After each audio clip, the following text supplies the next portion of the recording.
Hello, good evening. Welcome once again to Anupali. I hope your weekend has gone well and that you were able to spend some quality time with your families or just get some rest and relaxation as you prepare to take on the new week.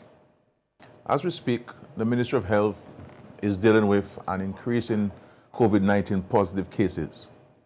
The latest figures released last Friday indicate 11 active cases. I believe now today it's 12 active cases with 81 contacts under investigation. Since this pandemic began, we have sought to strike a safe balance between the continuation of economic activity and the imposition of restrictions to maintain the well-being of our citizens. We have enjoyed an extremely high rate of success in this regard and can still speak of 0 deaths from COVID-19, and we thank God for that. The latest figures, however, drive home the point that the management of this virus is an ongoing battle with inherent challenges. There is a continuous need to closely monitor our borders to limit the risk of COVID-19 positive travelers entering the country and spreading the virus among the local population. The Minister for Health gave an update this evening and some precautionary measures which will take effect in Grafo commencing immediately. All of these things are being done for the safety and well-being of the residents in Grafo and for the overall safety of the wider community. In the meantime, I urge you to take responsibility for your own safety and the well-being of your families and communities. The increasing case numbers highlight the importance and wisdom of adhering to safety practices. Continue to wash hands with soap and water or use hand sanitizer. Remember that a mask mandate is still in effect for Dominica, and your mask must be worn every time that you are in the public and in contact with people who are not of your inner circle. Health officials also advise that you eat healthy foods to boost your immune system, reduce alcohol consumption, exercise, and get ample rest. In addition, those of you who are not yet vaccinated are encouraged to do so. Vaccination is still the surest way of building the herd immunity we need to fully open our country to increase economic activity in the form of trade, tourism, and travel. Let us together build on our successes and do our part to keep our country safe. I have said before that this virus will be with us for an indefinite period, and so we must all play our individual roles to limit its spread. I thank our frontline workers whose commitment to task has been truly inspirational.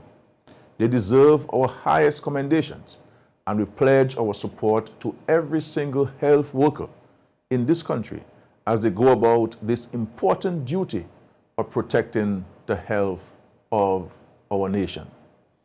As we prepare, my dear friends, to go to the Parliament for approval of a near $1 billion budget on July 20th, I thought it would be a good opportunity to hear directly from you about your hopes and aspirations for the new financial year.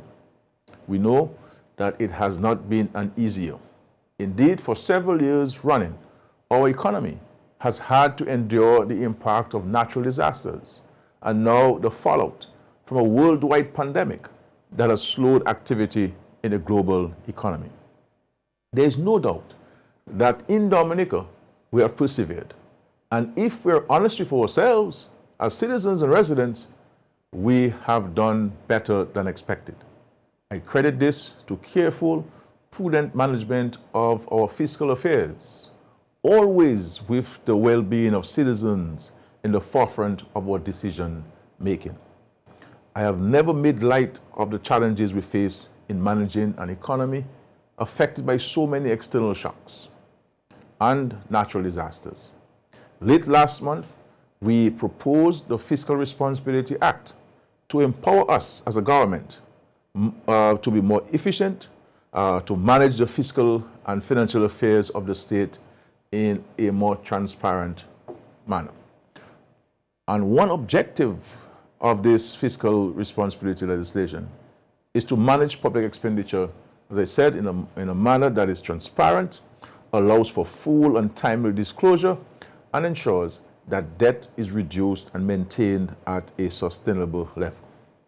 As we go to the Parliament with the fiscal package for the current financial year, these are our prevailing considerations. The prudent management of fiscal affairs amidst a downturn in the global economy. Therefore, you can expect that this will be a budget developed within the present context, but offering hope for growth and opportunities to rebound and rebuild. I welcome your calls as we look ahead to the budget. Number 225-3400 and 611-3400. 225-3400 and 611-3400. We will consolidate the gains of the previous fiscal year. Overall economic activity in 2021 is expected to expand by 3.4%. This growth is fueled by activity in the construction sector, in agriculture, wholesale and retail trade, and manufacturing. In the upcoming financial year, we will see significant investment with funding generated by the Citizenship by Investment program totaling $311.7 million. Chief among these investments is the construction of the international airport. The project is expected to yield significant economic benefits throughout the construction and operations phases, including improved air access and the creation of more sustainable jobs for our young people. As you know, in healthcare, the advances in the health sector are vast. Notably, $52 million was spent on the construction of 12 new health and wellness centers, while construction of Dominica China Friendship Hospital continues. We are also near completion of the Marigot Hospital to serve the northeast of the island. This hospital is about 95% or so complete. This facility will offer an expansive list of health services, including outpatient, emergency, and inpatient services such as dialysis treatment. Can you now imagine very soon the residents of Wesley, Woodfordale, Palmtree, Marigot, Atkinson, Calibishi will no longer have to come to Roseau to get the dialysis treatment. They will be able to get this for the first time at this brand new Marigot Hospital. These are significant investments and improvements in the health infrastructure, and they are supported by measures to increase efficiency and improve service delivery. We are employing specialist doctors to provide care to our population and introducing new services, such as the recently opened cardiology department. The passage of the Health Authority Act last month now allows us to implement administrative changes which will boost accountability and provide citizens with improved health services at the primary, secondary, and tertiary levels. This government can be dubbed the education government. In the education sector, for example, we have focused spending on the construction, refurbishment, and extension of school plans following extensive damage caused by Hurricane Maria. Over $11 million have been spent, and with the support of generous benefactors such as the Government of India and the Government of Canada and the Maria Holder Memorial Trust, we have had significant success. We opened new buildings in Wharton Waven and Salisbury in the last financial year and look forward to the completion of works in Mont Jean, Dalis, Granby, and Marigot this year. Additionally, we have secured funding, as you know, from the People's Republic of China by way of a grant for new school buildings in Goodwill, Thibault, Calibishi, Tetmon, Belvis-Chopin, and Siniku.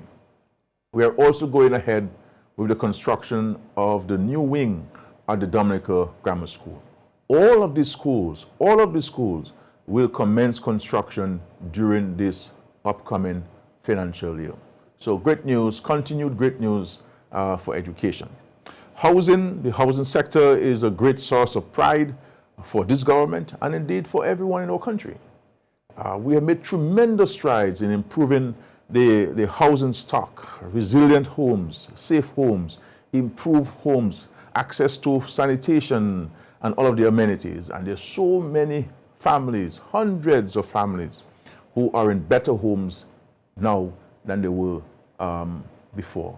And thanks to the generosity and the vision and the commitment of this government. And so we continue to provide access to modern housing units, and we will see this continue. We see these magnificent structures, you know, across the country, literally scattered across the country. And you expect to see continued investments in housing in this upcoming financial year. Agriculture, we continue to uphold the importance of the agricultural sector's contribution to the gross domestic product. In addition to the investments made under the $67 million Emergency Agricultural Livelihoods and Climate Resilience Project, we have invested in tree crop expansion and have actively pursued the rehabilitation and expansion of the cocoa subsector. Work is ongoing on a cocoa propagation shade structure at the Woodfordale Agricultural Station, which can accommodate some 25,000+ cocoa plants for the planting season. And cocoa is becoming a huge crop in Dominica. So many people are involved in this, not only in the planting, but very importantly and equally importantly in adding value to cocoa beans in Dominica. So it's a huge opportunities, and the Ministry of Agriculture is matching up and ensuring that we provide the support to farmers. The ministry has also enhanced production and productivity by providing small-scale farmers with access to affordable inputs, quality seeds and planting materials of suitable crop varieties, and bringing rural youth and women into agriculture. An estimated 2,875 acres of crops were established during the year under review. These included root crops, vegetables, bananas, and plantain. Farmers obtained marketable yield, which generated over $85 million in revenue for 2020-2021. And I believe that we can increase this going forward. The Chinese Agricultural Mission was very instrumental in the National Backyard Gardening Program, and so many families and individuals got involved during the early onset of COVID-19 pandemic. At the Dominica China Modern Agricultural Center, a large number of high-quality vegetables, horticultural and fruit tree seedlings were propagated and distributed to farmers and individuals across the country. From January 2020 to May 2021 alone, over 490,000 high-quality vegetable seedlings, over 17,000 flower seedlings, and over 2,000 fruit trees have been propagated by our Chinese friends and distributed again to the Dominican population. We have also invested in livestock development in the Ministry of Agriculture, the banana and plantain subsector, and the fisheries subsector. In the upcoming year, we expect to see the rehabilitation of the Roseau and Marigot fisheries complexes with support from the government of Japan. And the contract was signed, so we're ready to roll, as we say in our local parlance. Over the past year, we made significant investments in sports development, and I believe sportsmen are at the highest point of the excitement and exuberance because of the investments that they've seen this government continue to put into sports. And I am very excited about this. I know there was a consultation between several of the ministers and sports organizations and associations and sports enthusiasts and sportsmen and sportswomen, and a number of recommendations came forth from this consultation, and some of which will find a way in the budget address of this year. So we're thankful for this consultation. So for example, this year alone, some $18.5 million was spent on sports. We have prioritized the development of sports, recreation, and youth through the construction, improvement, and expansion of sporting facilities. We saw this with the newly opened hard courts at the Windsor Park Sports Stadium in Roseau, This facility has been, is buzzing every night with different activities, and we want to commend all of the folks who are taking advantage of these new facilities. We also have facilities under construction, near completion in Woodford in particular. Geneva Grand Bay is ongoing. Some close to $500,000 are being spent there. And the Massac facility with the new indoor facility is due to open very soon. And I know the basketball players can't wait for this to open. So, ladies and gentlemen, there are a number of things that have happened. I think the problem with this government is that it does not beat its chest sufficiently. There's so many things happening in this country, notwithstanding the challenges. And we are very confident and optimistic about the future. I shall end here to take your calls. And the numbers again is 225-3400 and 611-3400. You can also send us WhatsApp messages, and we shall certainly seek to acknowledge your response, your question, and of course provide you a response. And even in education, we did not speak about support to university students. The significant investments where this is concerned. And many students have graduated, and without the support of the government, they would not have been able to attend university. I know sometimes the payments are slow or delayed, but that notwithstanding, I believe the students and their parents are very grateful. The vast majority of them are very grateful, and we are also happy to see that young people are able to achieve their dreams and aspirations. And to show and to demonstrate the government's commitment, we did not cut spending on education. And we could have done so because our revenue had dropped by 33.1%, 33.3%. But we persevered, and we are providing support. And thanks to so many of you who send me WhatsApp messages and who have delivered cards and letters expressing your thanks and your gratitude to the government for the support of yourself and, of course, from your parents. We acknowledge those commitments.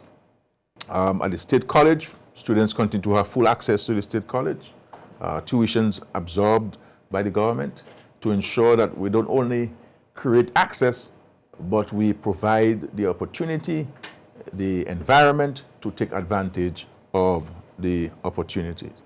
So work is ongoing there, and we will make this commitment. There are many of you who, for example, benefited from the 40% loan forgiveness to students, 40%.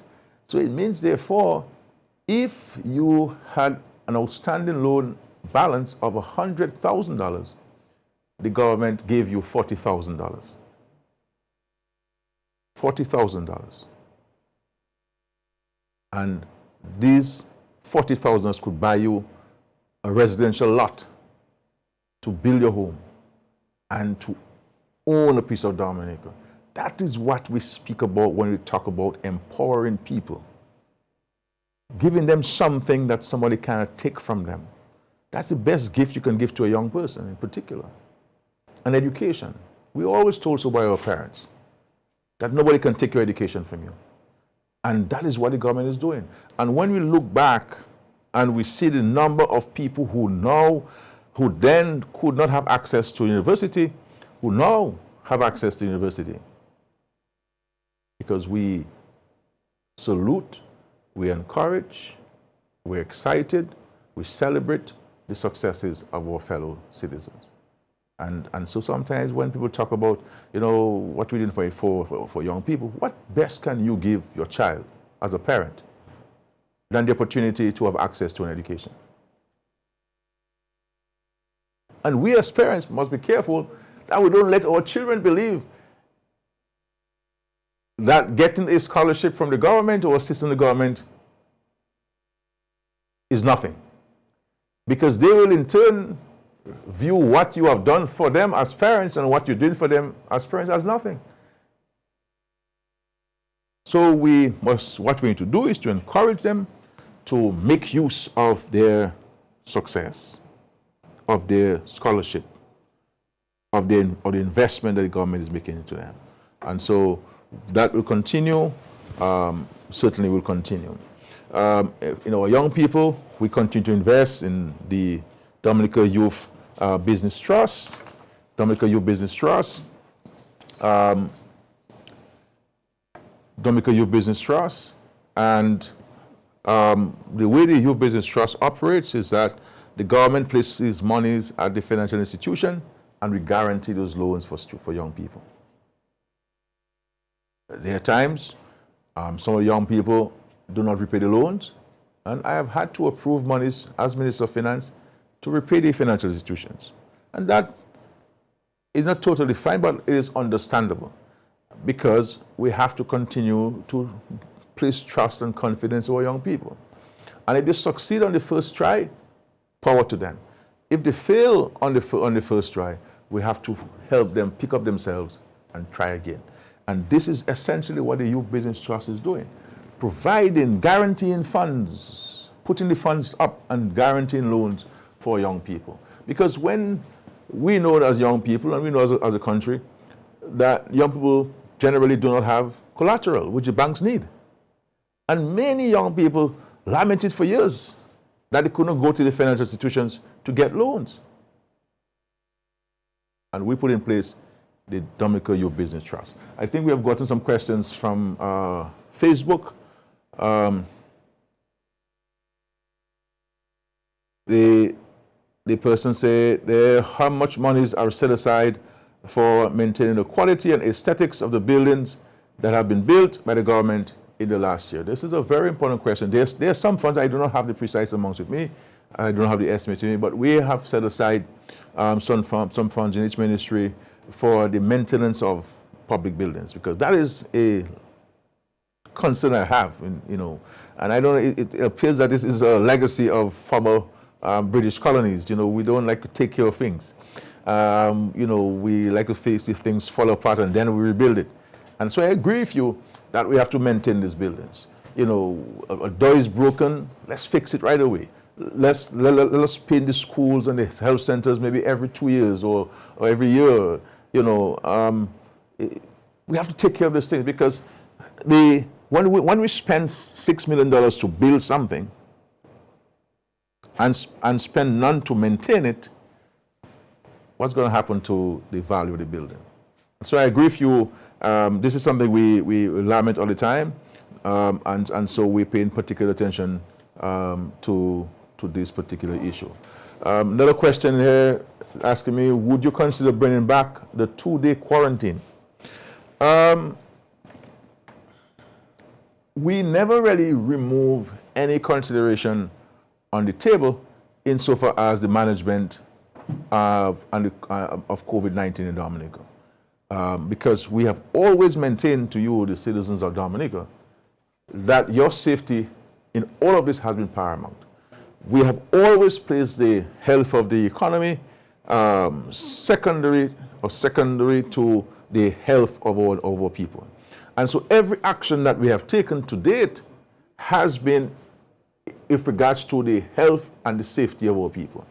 Obviously, you need to have some economic activity and you need to step by step reopen the economy, but we're doing so very carefully, mindful of the risk involved, but also putting mitigation factors in place. We have just removed the 2-day quarantine for people who are coming in who are fully vaccinated. I can say to you that this review is always ongoing.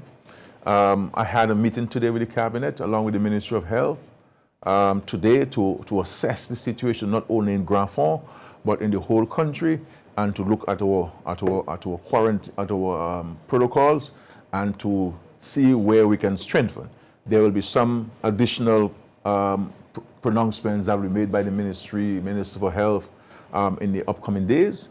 But just to say to you that all of the necessary actions which we have within our domain to put in place insofar as the management of COVID-19 is concerned, we're always open to this. always open to this. So this 2-day quarantine as to whether we'll go back to this, it is something that we're also discussing, but no definitive action has been taken or decision has been taken in that regard. But if we do, certainly the country will be informed. WhatsApp, a message from WhatsApp, the middle class, and there's a nouveau middle class in Dominica, because we've expanded this middle class in Dominica so dramatically over the years. So he said the middle class needs some spending support. Is there anything in the budget to allow for more cash to be left in the hands of those who don't qualify for lower tax band relief? Well, one of the things I would like to respectfully caution our citizens is that money was never introduced to be spent. Money was always meant to be managed. And I think we have to pay attention to the management of money in Dominica, because I am very concerned about the high domestic debt of families and individuals, and we have to manage this. All of the tax measures that we've taken in respect to the income tax are persisting. We have increased the tax threshold. We have reduced on the rates of income tax. As I've said before, we are also looking at the possibility of bringing in one rate of income tax in Dominica. My personal preference, that's my personal preference as a citizen, is that I would like to see the income tax eliminated altogether or bring it at a very low rate. That's my personal view. I believe more in consumption taxes, which is more equitable, rather than taxing people's income. This is why you've recognized that we removed income tax on people's pensions. When I became Minister of Finance and I found out that senior citizens pensioners were paying income tax on income, I was astounded. I was totally flabbergasted. These people who have worked for so many years and we're still charging them income tax. So I went to Parliament and removed income tax on people's pensions of any rate. So if you were getting $1,000 or getting $5,000 as a pension or $10,000 as a pension, it is completely tax-free. There. The other, you will also see we put in place, for example, the reduction in transfer fees, which everybody benefits from, including the middle class, in terms of properties, or if you're buying a property from the bank, you have to pay fees, and these fees are reduced. So buying land and building homes is really cheaper for you now as a citizen than it was prior to last financial year. The other benefit there you have is in respect to the massive public sector investment and creating opportunities. Last year, for example, we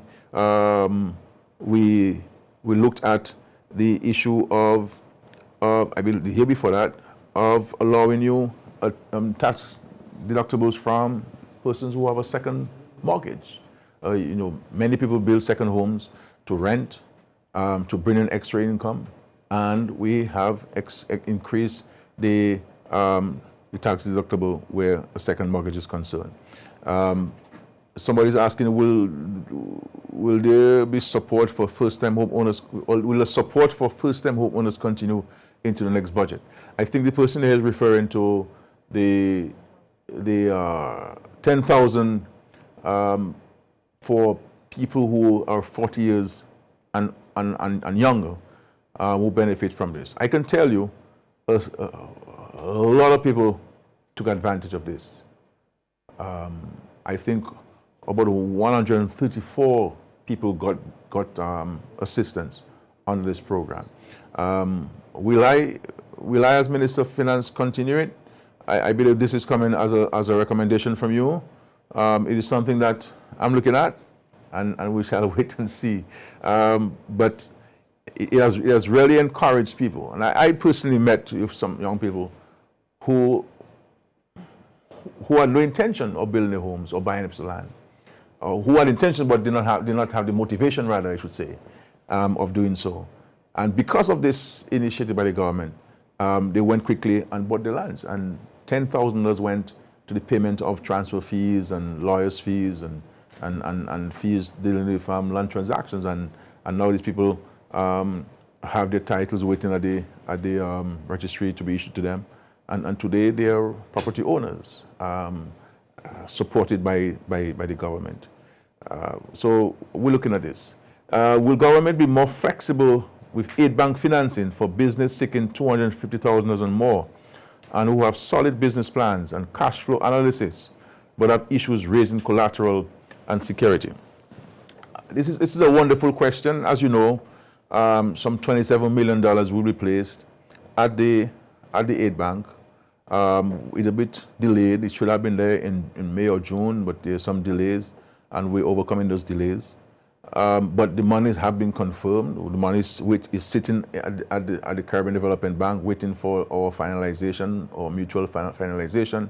Once this is done, monies will be transferred to the government's account, and the government would enter an agreement with the aid bank to lend to the people. Now, this will be, I believe, about 3%, so we are subsidizing these interest rates as well. In respect to your questions, I met with a number of small business owners last week in a consultation hosted by the Minister and the Ministry of Small Business Development, and a very constructive discussion. Great ideas came forward, some of which will find their way in the budget address and the budget statement. And I have directed that the small business unit seek to upgrade itself, and to begin serving as a one-stop shop for small businesses, to provide support for business plan development, training at various kinds, facilitating access to incentives, to tax breaks. A lot of businesses in Dominica, and I don't know, because for many years, even before we came to government, there was always the view that local businesses are not entitled to concessions, fiscal incentives. This is not true. Any local business of any kind is allowed to apply through Invest Dominica and get concessions through there. And we have, in this financial year that's gone, for example, we provided fiscal incentives, licenses to several small businesses. Whether you invest in $30,000 or $40,000, if you are a new business, you will be entitled to VAT waivers, VAT exemptions, and import duty exemptions. Once you start your operations, then you will only be entitled to import duty waivers. Now, as small business owners, every dollar you can save is power to you. And so I want the Ministry of Small Business to facilitate our people in getting this kind of support that they're providing. So in respect to the question of collateral and security, I will be articulating a particular policy initiative where this is concerned. But in respect to the government providing collateral and security to small businesses, as you know, we do so where the DYBT is concerned, but this is for a smaller amount. You're talking about $250,000. Clearly, it will not be for any kind of business. It would have to be a business that is adding value to our local primary products. So it's something that we will certainly be looking at in the upcoming budget. Thank you very much. Now, they say, has government considered reviewing pensions? We actually, a few years ago, we did in fact review the pensions. It was not, it was not necessarily dramatic in nature, but what I believe needs to be done, and this is where the fiscal responsibility framework comes into play. All of these things are given consideration within the framework of that fiscal responsibility agenda. And my views, and we've been looking at this, it may not necessarily be articulated in this upcoming budget, but certainly the next one, to look at the pensions vis-a-vis the cost of living, the increasing cost of living? And should we not look at a mechanism, a transparent mechanism that can allow pensions to be increased based on the cost of living index? And I believe that that is something we need to do. And what we will be doing in this budget is to put in place a task force that could look at the issues of pensions and to advise the government on how do we treat the issue of increasing pensions. Because as you know, pensions are governed by statute, by law. You work, you pay this, and at the end of your period, you're entitled to Y. And usually that Y is a fixed Y. Okay? Is a fixed Y. But there are ways and means that one can go about dealing with this in a transparent manner. So we'll be seeking to appoint a task force to look at the issues of pension and to advise the Minister of Finance, the government, on the action to be taken. So great points. Great points from all of you, from WhatsApp and Facebook. Great points there. Another question that's coming into me there, I believe this one is from Facebook. It says, can government create a program where nationals wishing to return home will be granted employment?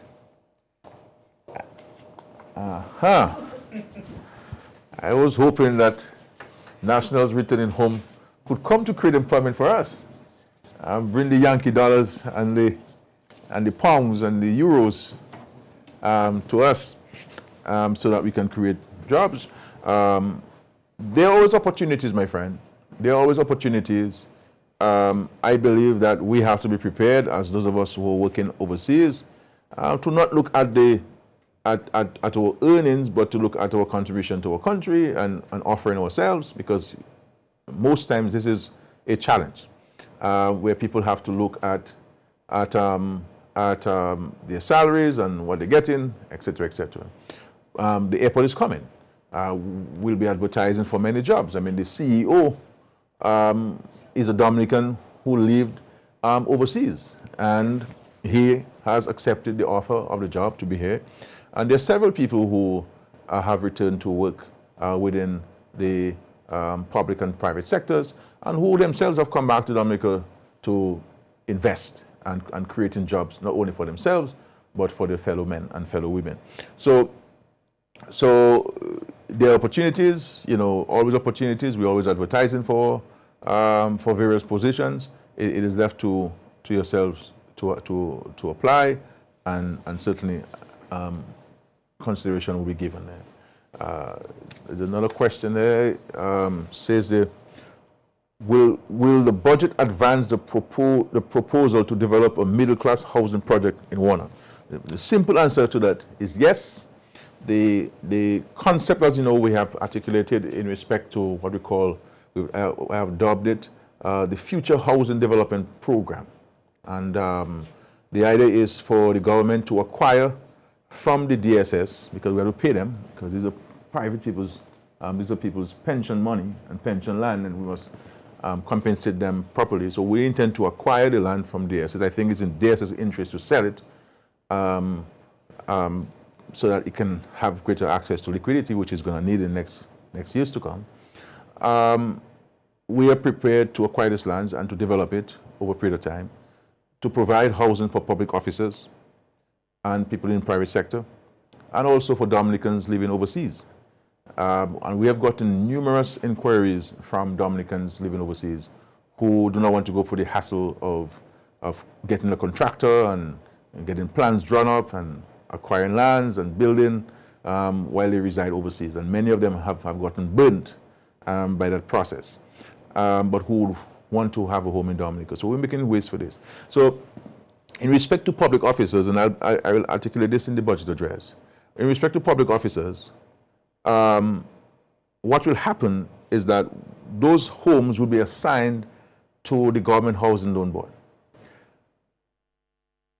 But they may very well be assigned to the Housing Loan Board to be sold to you at a 0% interest loan and at a construction cost of the home. So there'll be no markup on this property. We will sell a house to you as a public officer, police, nurse, teacher, administrative officers, clerical staff, whatever it is. And so those properties will be assigned to the Government Housing Loan Board. You will go to the Government Housing Loan Board, take a loan at a 0% interest and at the construction cost of the house. And this will be an extraordinary gift. Now, those who are working in the private sector, what will happen is that you will also get the house at the market price, the construction price, at the construction cost, and then you will be able to negotiate with your bank, with participating financial institutions, the interest rate. So, and to ensure that you are not adversely impacted or adversely treated or differentially treated from public officers, if we need to reduce on the value, then we'll look at it. But for now, it will be sold to you at a market price. Is it a telephone call? Because it's not there. Okay, so, and of course, for Dominicans living overseas, we'll present to you a plan. We'll tell you this is your lot. This is what your house will look like. This is the floor plan. And you will pay a deposit on this house. And when the house is constructed, you will pay us the difference and we'll hand over the keys to you. And so forth. So this is the way we're going to be doing it. And we will be moving towards the acquisition of the lands this year and start the process. Obviously, we will not build hundreds of homes at one time, but take it in a gradual process. And those lands, they will have all of the amenities, public parks and daycare centers. Telephone call, please. Hello. Hello. Yes, sir. Yes. I'm hearing you loud and clear. Sorry? I'm hearing you, sir. Go ahead, please. No, what I would like to... well, there's so much noise in the background. Yeah, I think if you turn off your television for a while and you listen, you ask a question. Go ahead. Yeah, I've turned it off now. Yeah. Okay, good. All right. So what I want to ask him is that has the government ever given thought to organizing a senior citizens retirement home, or sort of a upscale one where people can actually contribute? Yeah. Okay, sir. Yes, sir. All right. Thank you, sir. All right. Well, yeah. There's another caller, please. Caller, please, welcome.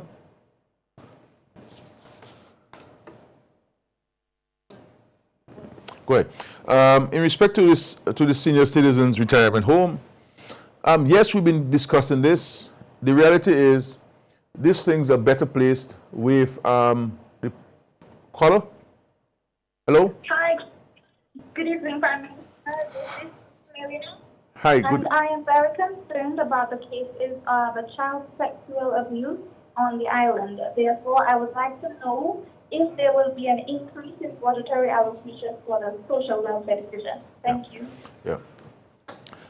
With regards to senior citizens retirement home, yes, we've been discussing at the government for some time, but I believe this is better placed with the private sector. There is a huge market in Dominica, or there is a growing market in Dominica, and I believe that this is better placed with the private sector.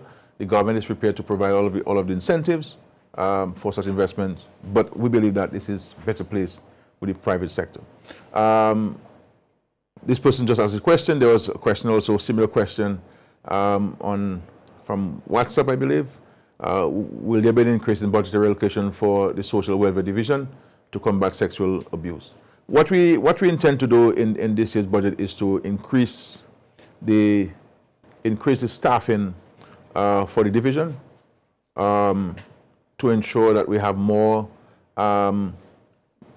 people to deal with such occurrences. And the idea is to ensure that the relationship between the unit and the police and other government agencies, state agencies, are improved, because everyone has to play his role in a diligent manner to ensure that these cases get to court and the cases are heard. But at the end of the day, too, this sexual abuse is a societal problem, and it is important for each one of us to recognize that we have a role to play in combating sexual abuse, especially among children, especially against children, rather, which is something that we should never find tolerant in any time at all. So I think we have to build advocacy on this. I believe that that children, the schools need to play the part, the churches, so that our children can feel comfortable, can feel confident and brave enough to be able to come forward and to let us know if they have been subjected to any form of abuse whatsoever. So yes, we'll increase the staffing and so forth, but that in itself will not solve the problem. What's going to solve the problem is for each of us to play our part and to condemn these actions and to speak up, not only when there is a case, but to be consistent with our speaking up. It says, can you provide an update on the airport project since signing of the contract? A number of things have happened or happening. We continue to build the lab. We hope we'll be having the equipment here very soon. We continue to build homes for the people. We have started to clear the land, the close to 500 acres of land. We started to clear those lands to start building access roads so that when the geotechnical study equipment come in, that they can have access to the sites. We continue to review the bids that have been submitted by the various contractors, the main contractor. We are also fine-tuning the designs of the runway and also the terminal building. We've been reviewing some drafts that have been submitted and making observations and suggestions, and once we finalize those, they will be made available. We continue our discussions with ECHA. So there are a number of things that are happening, that have been happening since the signing of the contract. But so work has in fact started in earnest. Yes, telephone call, please. Yes, good evening, Ian. Hi. I call you from Granby. Granby, yes, sir. I just want to congratulate you on what you do for all over independent power people. And when the airport bill, I'll be on the first flight. Thank you very much, Ian. Okay. God's willing, I will ensure that you will be on the first flight. I will fly you up to New York, and I will fly you back on the first flight to Dominica at our international airport. Okay. In relation to the production of cocoa, has any consideration been given to growing of vanilla, which does well growing on cocoa trees and is still the world's most expensive spice? At one time, we were the leading producer globally. I visited a farm this morning. I left home after 6 this morning when most of you were sleeping in the rain. Okay, I know when the rain is falling in Dominica, most people don't wake up. But I visited a farm, and this gentleman has in fact started growing vanilla on his farm, and he intends to expand. So I believe that this is an area where private sector investment is needed to collaborate with government, because this requires a particular skill and a particular determination. And so it's something I believe that I agree with you entirely that the Ministry of Agriculture should look at, but look at it more from a point of view of private sector investment, because that is what we really need in agriculture, is private sector investment. And this particular farm which I visited, that person has received no help from the government. is investing his own funds. So new monies coming into agriculture. The reality is in Dominica, the vast majority of the funds invested in agriculture come from the government. Comes from the government. And so for us to get agriculture to the level of consistency in production and ensuring that we can take full advantage of the markets out there, we need to have private sector investment in agriculture to bring in capital, to bring in the managerial skills, to bring in the marketing considerations, et cetera, et cetera. And that farm the gentleman is doing, I believe it is a farm like many other farms, and I'm not downplaying the investments others are making in agriculture. I'm just making reference to this particular person because that particular person is also cultivating vanilla, and I'm raising that in relation to the question that has been asked of me. And I think we need to look at this thing. Like cocoa, there are many people who are also bringing in new monies into cocoa production. Like what happened, for example, with pineapples, with the former medical doctors, retired medical doctors, many who came back to Dominica or who were here and invested heavily in pineapples. What happened to pineapples? We became one of the largest supplier of pineapples in the Caribbean, exported to many Caribbean islands. So when you bring fresh capital, new capital into agriculture, you bring in the management skills, you bring in the marketing skills, it bodes well for agriculture. And this is where I believe that we need to look at it. And this is one of the reasons why I had created the Agriculture Investment Unit. And I have mandated the current Minister of Agriculture to seek to reposition the Agriculture Investment Unit to focus on commercial agriculture and to provide the kind of focused attention to commercial agriculture and so forth. A number of attendant benefits, I believe, this could be had. So this is a wonderful question, my friend, and I agree with you entirely that we need to look at this type of crops. Avocados, the idea of people putting, you cannot build critical mass in the manner in which you want to build in agriculture if each of us were to plant 5 avocado trees each. We need people to come in to plant 5,000 and 6,000 and 7,000 avocado trees each. I mean, the Mexicans, for example, export of avocados is bringing $2 billion to the Mexican people. $2 billion. But we cannot build capacity, we cannot really compete if we have to get a few bags of avocados from each farm. We need 25, 30 farmers who can give us, 80% of the demands out there for our avocados, and the small people like myself and others can provide the 20%. So that's how we have to move with agriculture. And we have to move away from the emotionalism of agriculture and government not doing enough and government not doing this.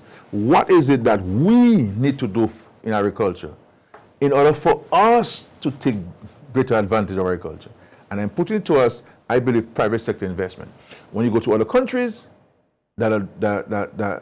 people have large farms because people have a company or many companies, and they have access to capital, to money, and they bring that into the agriculture. And that's what you need. When you go to Guadeloupe and this country is Martinique, that's what you have.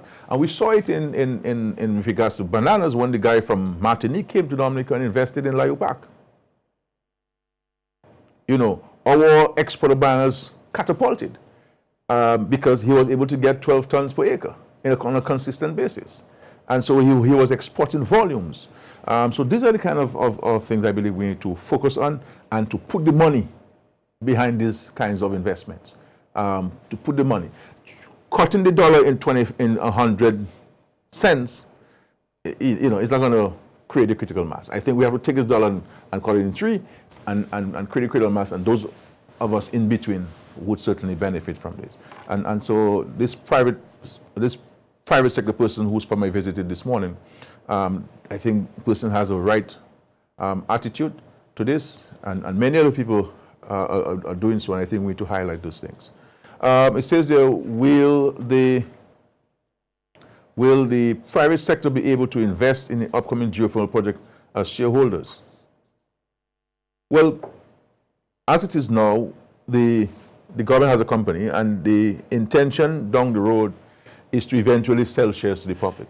I don't believe at this stage the public would want to invest, because these were the exploratory stages, these were the construction phases. I think people would like to invest when it is operational. So it's certainly something that the government will look at once the geothermal plant is operational. If you have some money now you want to invest, let us know, because the government needs people to assist it in invest, because we have spent a significant amount of money on geothermal. But we remain committed to geothermal for a number of reasons. One, we believe that the greening of our economy is important and critical. And our onward march to reduce to zero our carbon emissions, because we understand the impact of climate change on our economy. Also, our foreign exchange, the repatriation of our foreign exchange to other countries, and reducing our import bill. So, and the jobs that go in through geothermal will create, the potential positive impact on our electricity bill, both for domestic and commercial. We've all maintained for many decades that our light bills are too high in Dominica. But how do you go about reducing it? We believe, based on advice from professionals in the field, we believe that we believe that the advice is true, that we can see a reduction in electricity rates by going through geothermal and so forth. And so we're pursuing this. But certainly, a simple question to your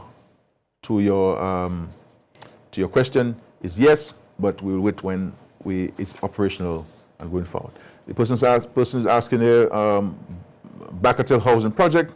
As you know, when myself and your parlor met with the residents of Bacatel in 2019, the understanding was that certainly Bacatel absolutely need housing. We all recognize also that Bacatel, there are many places in Bacatel that are not suited for housing because of the movement of the earth there. We've had many challenges in the past, and with earth movement, I have walked every single square inch of Bacatel, every single square inch of Bacatel. And we eventually come up with the idea that the only location where we can build homes, like those are similar to those at Bellevue Chopin, is where the old health center or the health center was. What we now call the old health center, because you have a new one now. Because one of the things that we did not want to go ahead and destroy or remove the historical significance of these structures, the old plant, the historical structures there at Bellevue, at Bacatel. So the decision was, we will build a new health center across the streets, which we have built and is nearing completion, and we're hoping to come to Bacatel very soon to commission this new health center. And once this health center would have been completed, we will move to the demolition of the old health center and start constructing the new homes there. So that's the next step, and we're committed to this. We're very much committed to this, and we'll stick to our promise. As you know, when we make a promise, we certainly stick to it. And these are wonderful people there in Bacatel, very patient, very understanding, very supportive, very loving people. Always a pleasure for me to be there, so I want to greet all of you.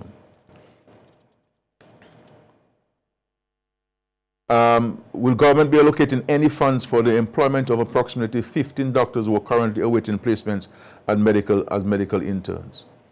The Minister for Health has in fact discussed this matter with me.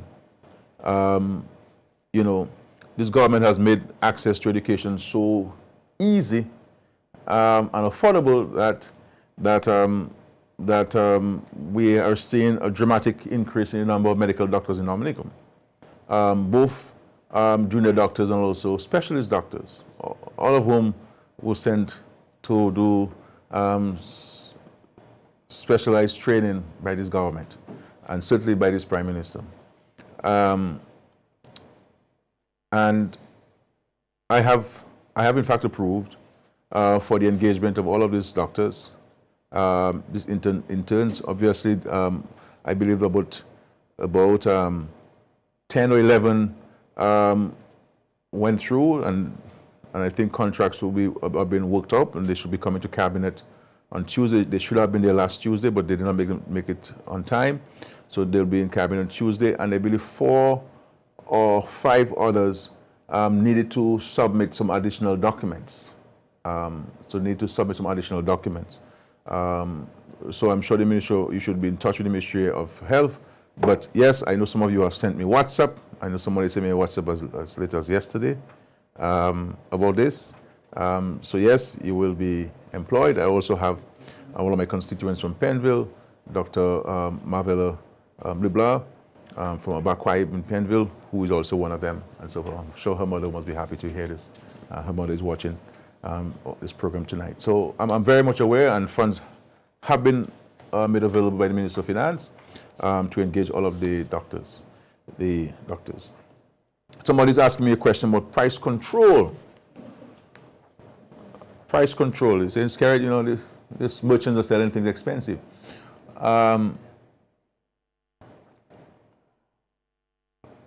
You know, I mean, I believe it's a discussion we need to have in the country.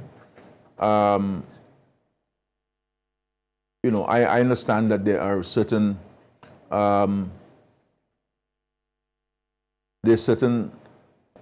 components of the price build-up that merchants do not have control over.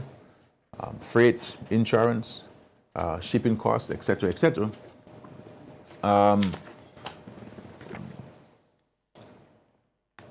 But I still believe that there's some goods on the shelves in Dominica that could be a bit lower. And this is why I'm never really in favor of reducing import duties or taxes on customs, especially for goods, because sometimes these things are reflected in the price on the shelf. So I prefer to go to the route of giving people a rebate and so forth. So it is really something that we need to look at and to discuss on some of the items, because some of the items, they don't carry VAT. Some of the items, they don't carry import duties. But yet still we complain about the price. And as I said, I'm not pointing the finger at the merchants, but this is a democracy, and we have to engage ourselves in transparent and accountable discussions. And I believe that that's a discussion that maybe we should maybe concentrate on, and maybe bring some of the merchants on my program so that they could explain to us how they arrive at the price, and how is it that the same tin of Ovaltine that got there the same way fetch a different price at different establishments. You know, so maybe something could bring DHTA and others to explain to us, and so. But I think the discussion we should have at some point. What is being done for students in universities that cannot get the fees paid and is causing their status to be inactive? Now, one of the things I want to caution parents about and students about is that when you come to the government, and I think this is why the government has to do this stuff the better way. Students come to the government and say, I have been accepted to a university and I need $20,000 for the university. And they ask the government for help. I believe it should be the other way around, where I have gotten accepted to university, I have 10, can the government give me 10? Now, when the students come to the government, and I'm making a general statement, not talking about any particular case, so I don't want you guys say, well, that's not my situation, this is my situation. I know Dominicans already. So I'm making a general statement. Now, when you come to the government is not giving you a scholarship in the strictest of definition of the scholarship. The government is providing you with assistance to enable you to attain an education. Now, the government will give you tuition, but you have your responsibility to provide housing, books, food, etc. And so sometimes people say that they have not been able to register because the government hasn't paid. This is not always the case. This is not always the case. So we have paid for a significant number of students. Sometimes students have not gotten a letter of commitment from the government, but they have told the school the government will pay. And unless you get a letter of commitment from the government, then you need to ensure that you do. Students change schools and they change their area of study. So what we're doing is to bring some order to this program, not to change, not to stop it, not to reduce on the amount of money we are budgeting and spending on it. That's not the case. But to bring a greater transparency. So people know I'm supposed to apply for assistance government between this month and that month. There's a close date.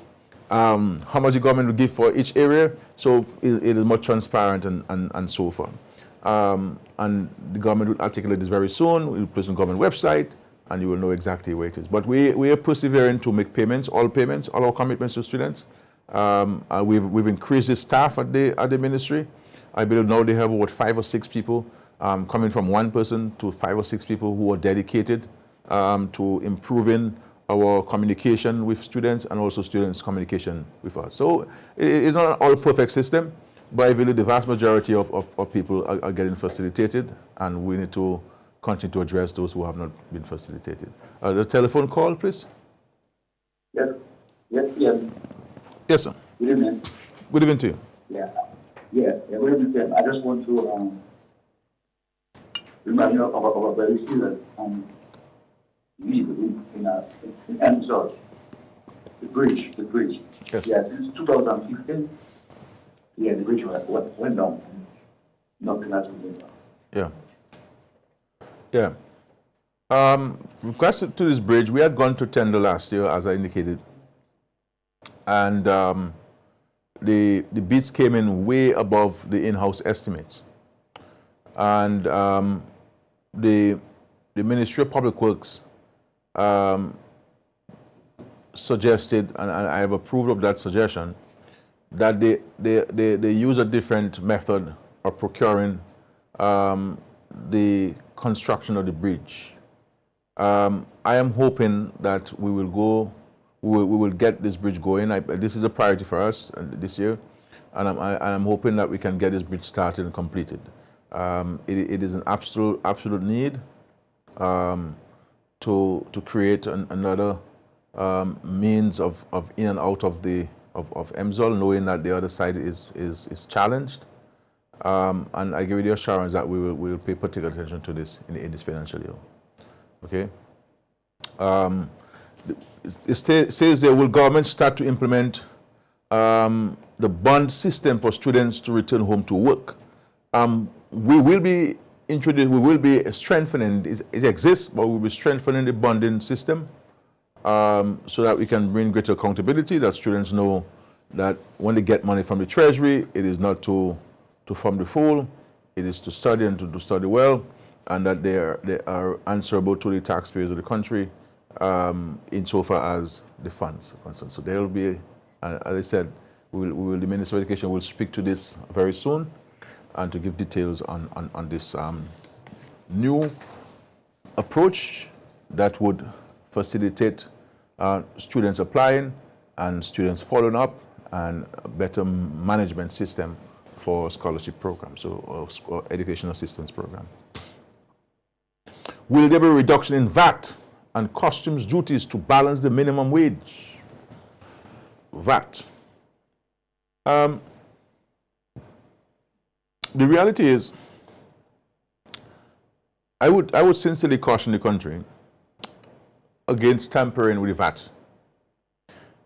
To reduce the VAT to anything lower than 15% would undermine the integrity of the VAT legislation and place the country's revenue abilities in a very, very difficult situation.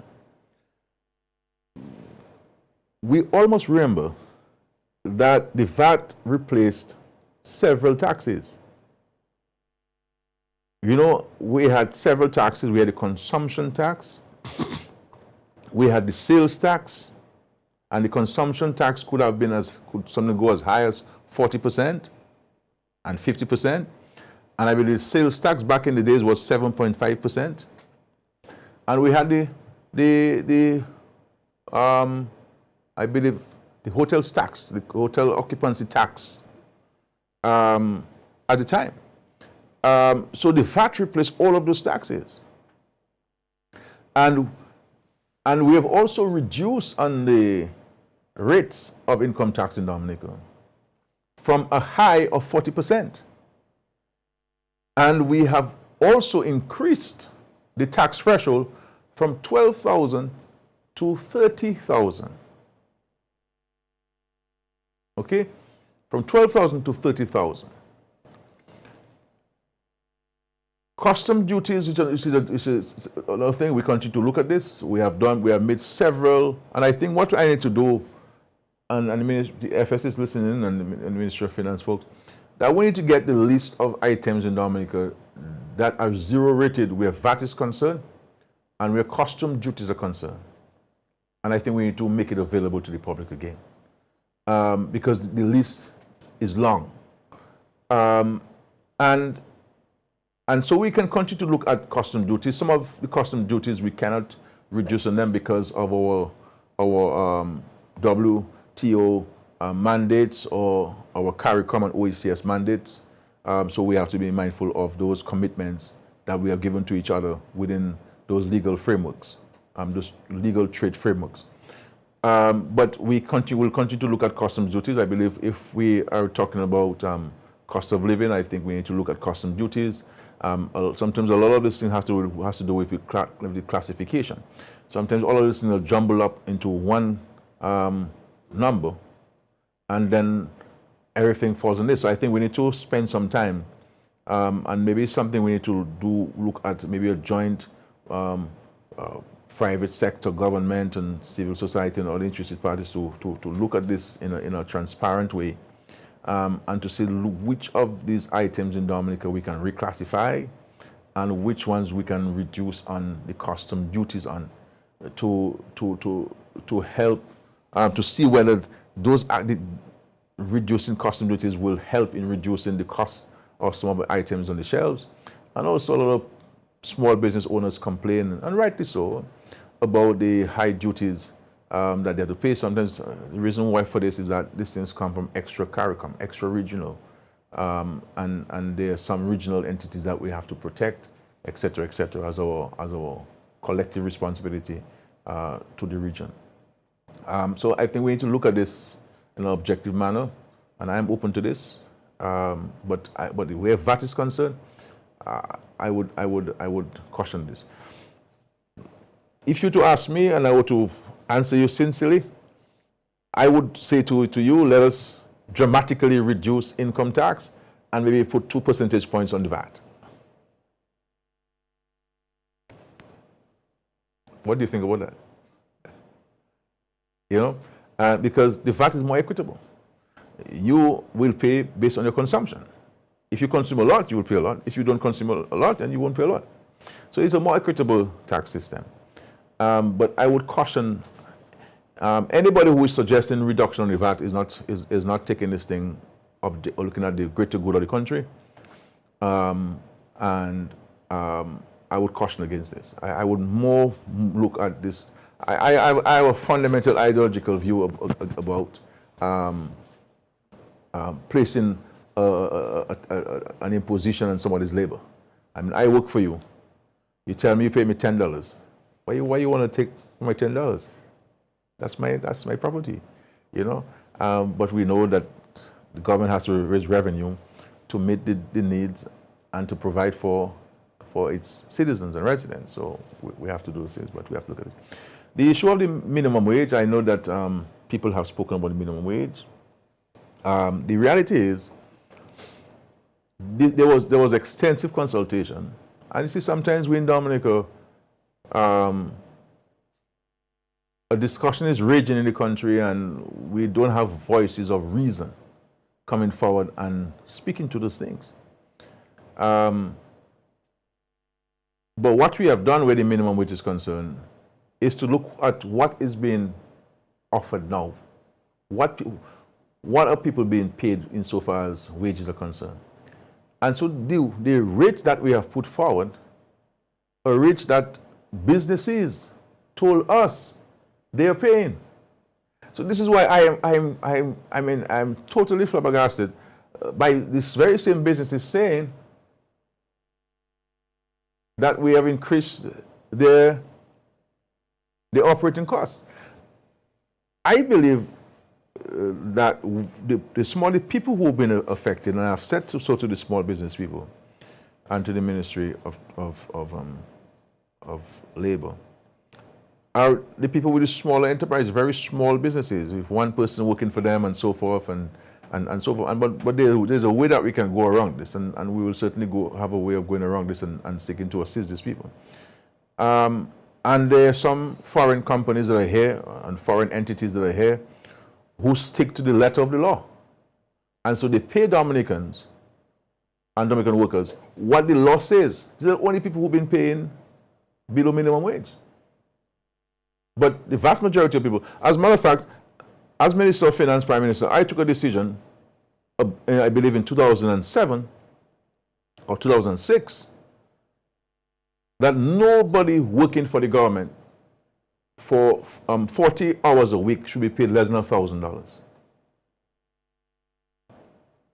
So we've been paying people no less than $1,000 for anybody who's working for the government for 40 hours a week. And people were being paid in this government 40 hours a week, 5 something, 6 something, 40 hours a week.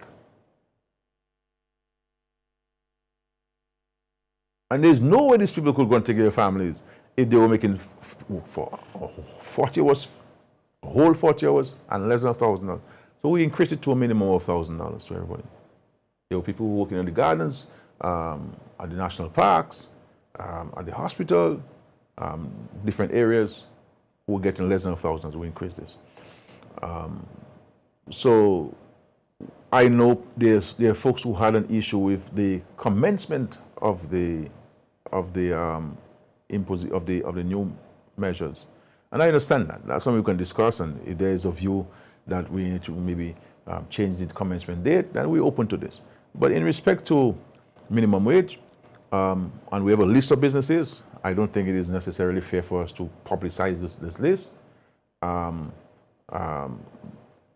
we got this information from the businesses saying, indicating to us how much they pay to the various categories of people captured by the minimum wage legislation. So we'll see how it goes, but it's an important step, and I think that we have to appreciate that the people who get the lowest wage in our country need to be recognized, and we need to ensure that they too can survive in the circumstances, in the situation of our country. And for us, it must not always be about profit. Yeah? We have to value the people who work for us. We have to value the people who work with us. And what better way to show the people that you value them? They might pay them a decent wage. So they too can send their children to school. So they too can pay their light bills. So they too can pay their water bills. So they too can go to the supermarket and push the trolley like every one of us. Where's our social conscience? Where's our social conscience? We're not going to go one day Jesus Christ comes to judge the living and the dead. We're not going to go for worldly possession. That's what the Bible says. So yes, we have to live comfortable lives in there, but we have to ensure that the neighbor lives a comfortable life as well. You know, and it can't be about a profit and so on. I mean, every one of us who has anything in Dominica got it from Dominica. Every one of us. People tell you about, they'll take the money and go overseas with it, but my brother, you make it here in Dominica from us. You know, and if you made it from us, then why not give back something to us? Why not spread the bread, share the bread? And we have to look at the least among us in our society. And so we must have a moral compass that tells us that we have to do these things and so on. So we can continue the discussion on this, but I believe it's an important step by the government and so forth.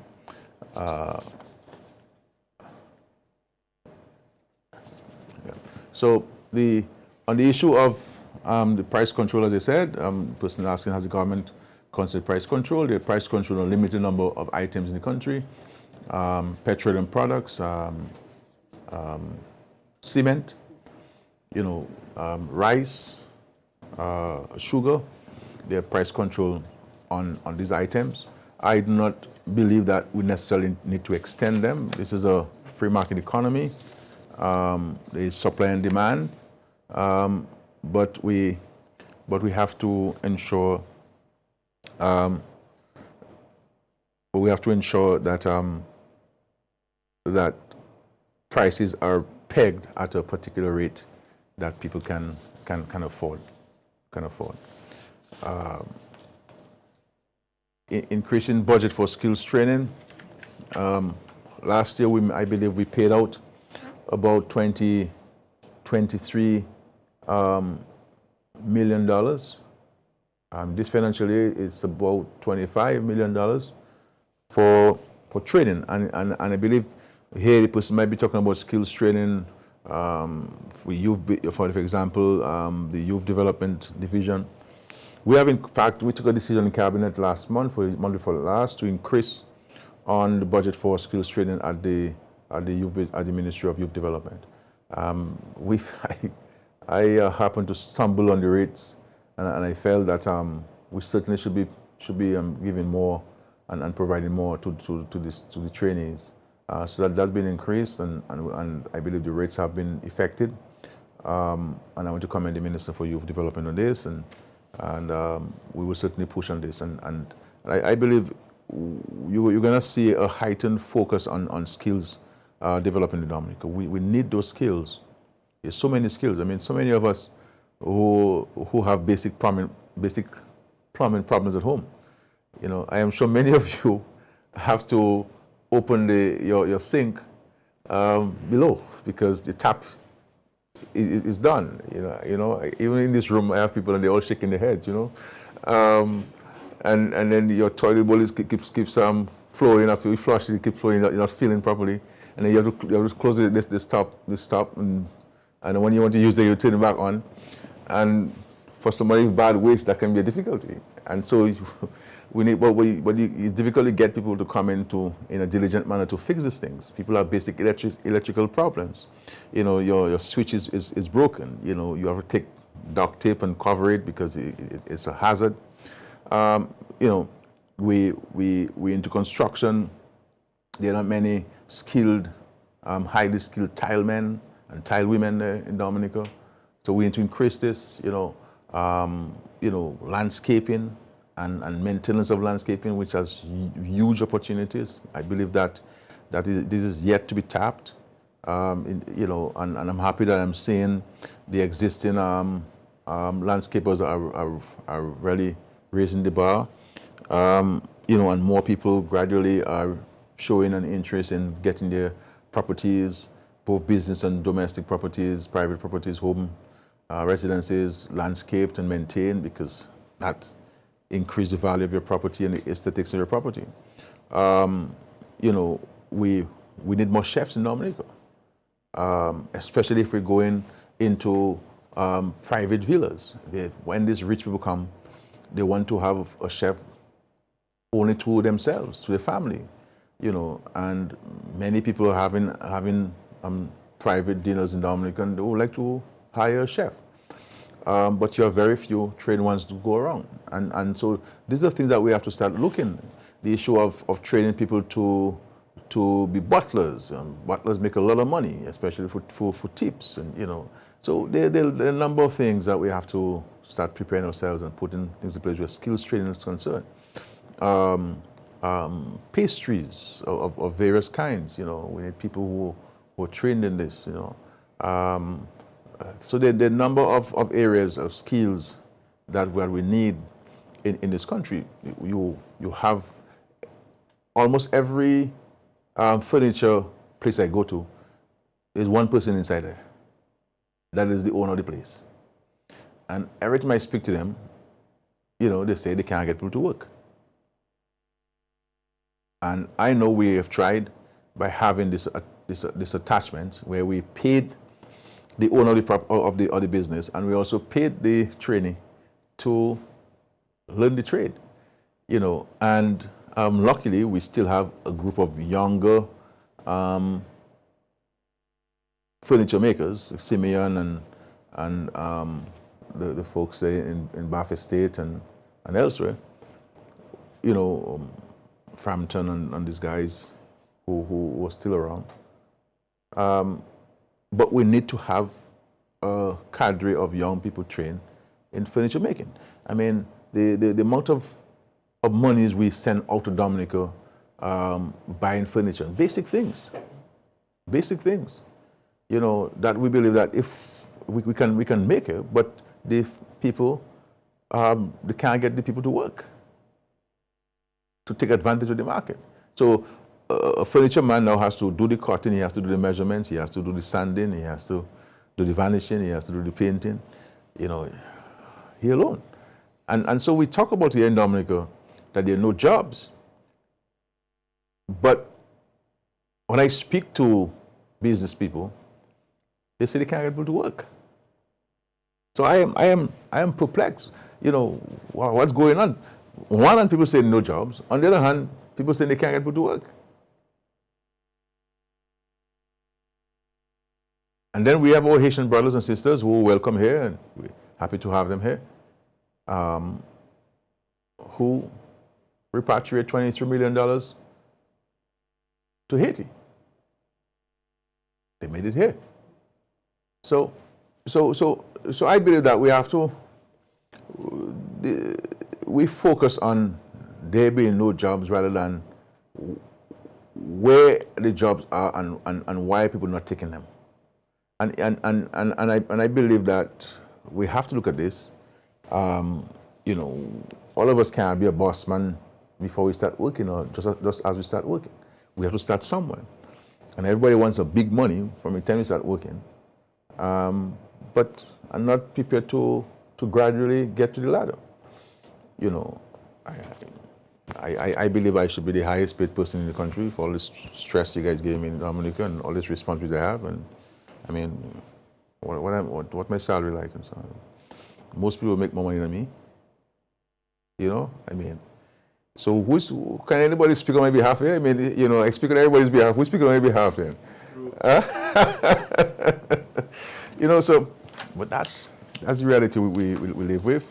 So we're going into this budget, presenting the budget in the context of COVID-19, the challenges that it has created for us in Dominica and for the global community.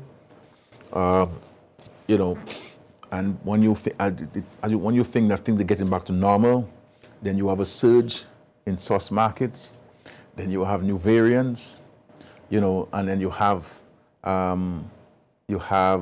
vaccine hesitancy. People are not taking this, and we are seeing that governments now are taking some drastic measures. I just read the decisions that have been taken by the president of France, who is saying essentially that if you are working in the public health system and you are not prepared to take vaccines, then you don't have a job, because you cannot willfully place patients and the wider public in harm's way. And the many governments are taking decisions about vaccination. And unless we get to a point of herd immunity, unless we get to the 75%, we're gonna have a challenge. And even if we ourselves were to get to that and others don't, within the region or wider world, we still have a challenge. And we have control over whether we take the vaccines or not. And I understand that people have certain reservations, but we have to look at the greater good of it. And, and my hope is that those who are refusing to take it we'll take it, you know, because it's important based on scientific advice that we should take it, you know. I'm seeing a question there, is it possible to increase the stipends of Dominica students studying in Cuba? This person say we're really suffering. I don't believe you're really suffering there. I mean, give me a break. I mean, I don't know why you guys are complain like this. Everybody's just complaining, and not thanking the Lord for what they have, and everybody's complaining about what they don't have, and they don't have enough. And I mean, thank the Lord for what you have. You're in Cuba studying. You don't have a loan, student loan. There are many people who owe in $100,000, $150,000 for student loan. You know, the government has 2% loans at the aid bank. You could take a small loan of $50,000 and have your life more time in Cuba. But this complaining stuff or suffering this and suffering that, and you know, we have to move away from this thing in Dominica. This place is becoming a place of complainers and a complaining industry. We move from gossip now to complaining. As you know, this is our country, and we have to be grateful for the opportunities this country has given to us. You know, but this complaining and I don't have this, I don't have that, and that person have that, boy, and Mr. have this, and Mamsel have that. You know, we have to move away from this. You know, are we not a Christian society? Don't we believe in God, that there's the Lord who provides? You know, so if it's 2 fish you have, then the Lord will give it to you. He thinks that you're okay for now with 2 fish. Thank God for that, and thank Him for that, and maybe tomorrow morning you get 5. But if you're cursing the candle, you know, in darkness, then I have learned in life, you know, not to complain. Because if I am to complain, I have many things to complain about, you know. What complain for? What's going to value? What benefit is to complain? We should be about solutions. So my simple answer to you about the stipend in Cuba, yes, there'll be a slight increase in the stipend. There'll be a slight increase in this. But you know, when you guys come back in Dominica, see you guys come back in Dominica, you look like people who are vacationing in Hawaii or something and eating 5 meals a day. I don't see you struggling in Cuba. I mean, Cuba, like everybody else, has its own challenges. Cuba has been subjected to a U.S. embargo, and that's what you guys should be putting to lobby the United States to, and let your voices be heard as students and beneficiaries of the struggles of the Cuban Revolution and its people, and be grateful to them for this opportunity that they provide in their countries that have greater means than Cuba, that's not giving us one scholarship. And you know, so we have to be careful about this. It's almost becoming part of our DNA, that the first thing is to complain, you know, and not to be grateful, you know. Yeah, you know. So, what time is it now? It's now telling me I'm over time, you know. It's been a wonderful discussion, very insightful questions. I am taking home all of these questions to give further thought to. I have all of them here, you know, they've been written down for me. I'm taking them home to give further consideration. I can tell you that some of the questions are consistent with some of the things that will appear in the budget address. So it clearly means that we are hearing you and you're hearing us, and the government is aware of how the citizens live and the circumstances under they live, and that this government is always empathetic to people. We also have to be mindful that this is a 12 months budget cycle period, and not everything we can put in there. While we are going into this year again, as we did last year, with high expectation, and we're pushing ourselves, we also have to be mindful of the current situation. And the current situation still persists with the global pandemic and concerns about the impact of these new waves that are taking place. across the world. Sorry I couldn't take all of the questions. I couldn't respond to all the questions, but we have noted the questions that some of you asked, and we will certainly provide responses to. We have had many consultations over the last several weeks with various stakeholders on the budget, and some very wonderful and sensible recommendations came forth. And I must say, though, all of the consultations we've had, they were very informative. I appreciate them very much, and I appreciated the candor of all the people who were participating in these consultations with us. I think we have a lot of sensible people in this country. What I would like to see happen is that more sensible people speak up and to help educate the population, and inform the population on how we should see life really, and what are the challenges of dealing with these issues, because people have to understand that we're not as fortunate as the United States and many other countries that can print money. You can print money with no intention to pay back. If the central bank gives us money in Dominica, we have to pay the central bank back. It's a loan. And they give you funds in extreme circumstances. So government don't get free money anywhere. We have to earn it, and the way the government runs its finances is no different to how many of you do at your homes. That this is your income and these are your expenditure. And you deal with your priorities first. So if you're renting, you pay your rent first. If you're a mortgage, you pay your mortgage, and most of us pay our mortgages by salary deduction. So before you get your final pay, the bank gets its pay already. And you look at things, your priorities, you try to cut down on discretionary spending, and you try to save, as small as it is. And I want to encourage us to save, encourage you, all of us to save, as small as it is. And I know some of you are stretched in terms of your commitments, but we have to keep looking at discretionary spending. And I think this is where we in Dominica, we have a challenge. It's our difficulty at discretionary spending. Every time I travel, I buy clothes, and I have not been able to travel because of the pandemic. And I realized, look, the reality is, I was watching a television program, and I'll just give you the last thing before I go, which says that 70% of the clothes that we have, we don't use. And that's true. But when you add the more money you spend on clothes,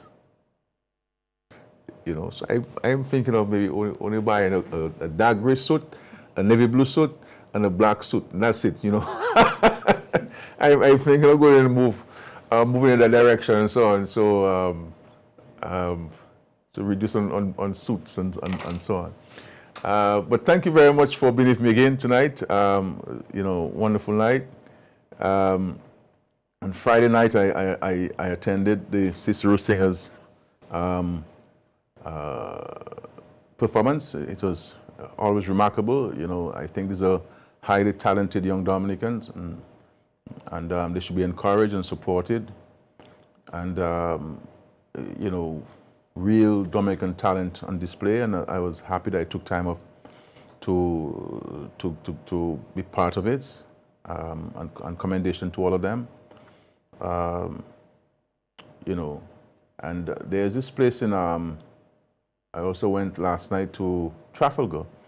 There's this place in Trafalgar, I believe Stafford Morency owns the place. And I think they have some of the best wraps in the Caribbean. So I would urge you, when you go there, asking for the wraps, at Stafford Morency place in Wharton Way in Trafalgar. And this morning I said I went up in the heights of Dominica, visiting a farm.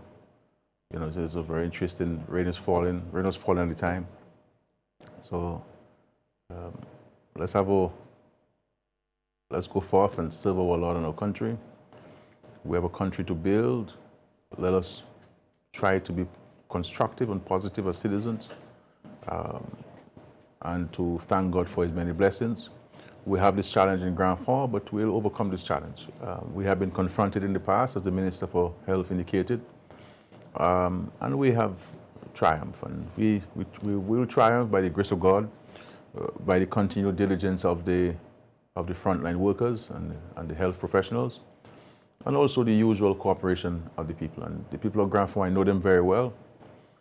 They're wonderful people, and so far they've been cooperating, and we thank them for that, and we'll overcome this. And I'll have the opportunity to visit you soon.